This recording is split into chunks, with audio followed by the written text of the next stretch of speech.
CMA inter और CMA final. जी हाँ दोस्तों, my self CM Nihalani and मैं कॉन्ग्रेचुलेशन करना चाहूंगा उन सारे मेरे दोस्तों को, उन सारे मेरे भाइयों को, उन सबको जिन्होंने आज CMA इंटर और CMA फाइनल क्लियर किया। ऑल द वेरी बेस्ट आगे की लाइफ के लिए। एंड जिन्होंने फाइनल क्लियर किया उनके लिए बहुत अपॉर्चुनिटीज हैं, एंड जिन्होंने इंटर क्लियर किया अब उनको फाइनल में उतनी ही मेहनत करनी है। कैसा था पेपर, कैसी रही प्रिपरेशन, कैसे बोथ ग्रुप क्लियर किया जाता है, आज ये चीज मैं आप लोगों को नहीं बताऊंगा, मैं सीधा आपकी स्टूडेंट से बात कराऊंगा। हमारे साथ मृदुल है जिन्होंने अपने फर्स्ट अटेम्प्ट में बोथ ग्रुप एक साथ क्लियर करे। तो सबसे पहले कॉन्ग्रेचुलेशन मृदुल, बहुत बहुत कॉन्ग्रेचुलेशन कि आपने बोथ ग्रुप क्लियर करे। एंड सबसे पहले एक बार आप सबको अपने एक्सपीरियंस बता दो कि कैसा था पूरी पढ़ाई का एक्सपीरियंस और कितने मार्क्स स्कोर किया आपने, किस किस में एग्जामिशन हुई, सारी चीजें। भैया ओवरऑल मार्क्स मेरे 434 है आउट ऑफ 800 और इन अकाउंट्स एग्जामिशन आई है 66 मार्क्स और लॉ 61 मार्क्स। तो बहुत आपके एक प्रैक्टिकल सब्जेक्ट में भी आपकी एग्जामिशन थी और लॉ में भी एग्जामिशन मोस्टली। बाकी मैं आपको बता देता हूँ, मृदुल ने हर सब्जेक्ट में लगभग 55-57 तक स्कोर करते हुए चला एंड काफी अच्छे से इनका स्कोर कंप्लीट हुआ। 434 इन्होंने first attempt both group clear किया। तो मृदुल, क्या मैसेज रहना चाहेगा आपका स्टूडेंट को कि एक बार में आपने कैसे प्रिपरेशन करी, कि आठों सब्जेक्ट और क्या क्या चेंजेस थे इस बार, जो डिफिकल्टीज बच्चों को देखने को मिली या आपको फेस करने को मिली? भैया जो सबसे पहली चीज डिपेंड करती है 8 सब्जेक्ट को मैनेज करके चलना, तो मेन थिंग इज कंसिस्टेंसी थी। दूसरी चीज सेल्फ स्टडी में डेली करनी पड़ती थी, उसके अलावा कोई ऑप्शन नहीं था, वरना आप पहले का भूलते चले जाओगे।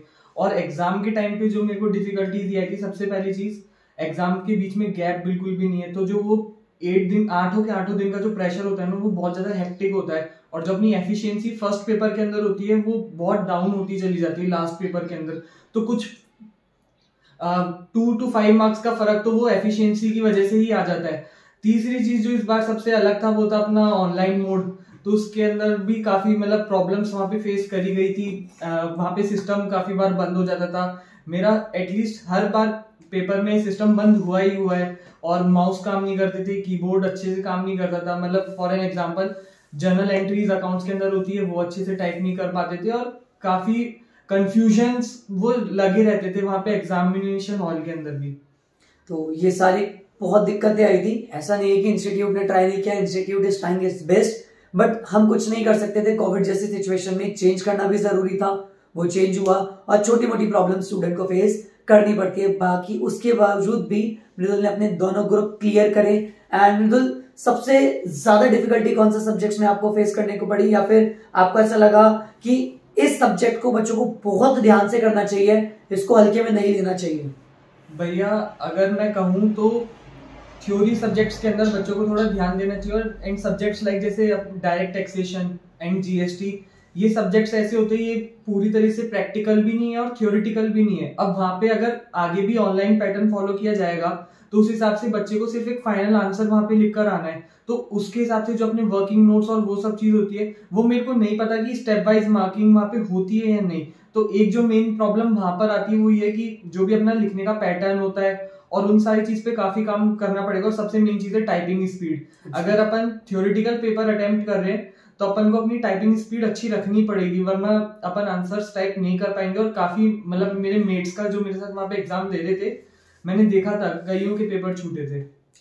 ये चीज हमें ध्यान देके चल रही थी। और मृदुल, हमसे आप एक और क्वेश्चन पूछना चाहेंगे कि जैसे आपने थ्योरी सब्जेक्ट में भी लॉ में खासकर 61, अकाउंट्स में 65 स्कोर करे, तो जहां पे लॉ में लोगों के 50-40 नहीं आ पाते, आपने फिर भी 61 स्कोर किया। तो कुछ ऐसा जो आपको बहुत अच्छे से कराया गया था, कुछ ऐसा जो मॉड्यूल फॉलो करवाया गया, क्या आपकी प्रिपरेशन थी लॉ में जो आपने 61 तक करा? भैया मेन चीज जो थी लॉ के अंदर वो ये थी, जो भी मेरे को डेली पढ़ाया जाता था वो मैं डेली की सेम डे के अंदर ही उसको कोशिश करता था मैं पूरी तरीके से याद कर सकूं और टाइम टू टाइम उसका रिवीजन करता रहता था। तो उस वजह से मेरे को चीजें भूलता था मैं, बट वो याद रहती थी, काफी हद तक चीजें याद रहती थी। और लॉ के अंदर जैसे फैक्ट्रीज लॉ है और वो सब है, तो उनके अंदर वो बड़े हैं, लॉ थोड़ी सी लेंथी है बट इजी है, वो हो जाती है। डेली अगर करने बैठेंगे ना तो हो जाएगी वो इजीली, उसमें कोई प्रॉब्लम नहीं है। Main thing is consistency. Law जैसे सब्जेक्ट में आपको कंसिस्टेंसी बहुत जरूरी होती है। एंड वन मोर थिंग मृदुल, आपको इस इंस्टीट्यूट में सर क्या अलग माहौल मिला जो कि मैं नाम नहीं लूँ बट बहुत बड़े बड़े इंस्टीट्यूट होते हैं, बच्चों को प्रॉब्लम फेस करनी पड़ती है, बट क्या चीज आपको ऐसा लगा कि यहाँ पे करने से आपको एक पॉजिटिव एनवायरनमेंट मिल रहा था, या फिर आपको ये था कि मैं क्लियर हो जाऊंगा आज और इतने अच्छे मार्क्स आपने स्कोर करे? भैया जो और इंस्टीट्यूट को अगर मैं कंपेयर करूं तो जनरली ये देखने को मिलता है कि वहां पे जैसे पूरा 1 साल लगता है इंटर के लिए, अगर कोई बच्चा अगर बोथ ग्रुप के लिए अगर प्रिपरेशन कर रहा है, तो उधर ऐसा होता था कि स्टार्टिंग के 6 या 7 मंथ्स के अंदर ही वो कोर्स पूरा कंप्लीट करवा देते थे। तो अगर मैं नॉर्मली बात करूं, 8 सब्जेक्ट है, 8 घंटे की अगर बच्चा क्लासेस भी ले रहा है वो भी कंटिन्यूसली, मेरे काफी सारे फ्रेंड्स थे जो 8 आवर्स की वो क्लास लेते थे, मैं उनसे बात करता था तो भी बोलते थे कि वो क्लास लेना ही बहुत मुश्किल हो जाता है क्योंकि उसके बीच में हार्डली 30 मिनट्स का गैप होता था। उसके अंदर या तो आप कुछ खा पी लो या फिर आप रेस्ट कर लो, तो बच्चों को बहुत दिक्कत आती थी क्लासेस लेने में। सेकेंड चीज, कोर्स काफी जल्दी कंप्लीट हो जाता था, 3-4 महीने पहले कंप्लीट हो जाता था, बट बच्चों ने सेल्फ स्टडी नहीं करी हुई होती क्योंकि वो 8 आवर्स की क्लास से ऑलरेडी थक चुके होते थे, तो वो फिर उसको सेल्फ स्टडी कर नहीं पाते थे और फिर जब वो वापस से रिवीजन करने बैठते थे उनको सब नया नया लगता था और उनको सेल्फ स्टडी करने में बहुत ज्यादा प्रॉब्लम आती थी। तो मेन चीज जो है वो है सेल्फ स्टडी।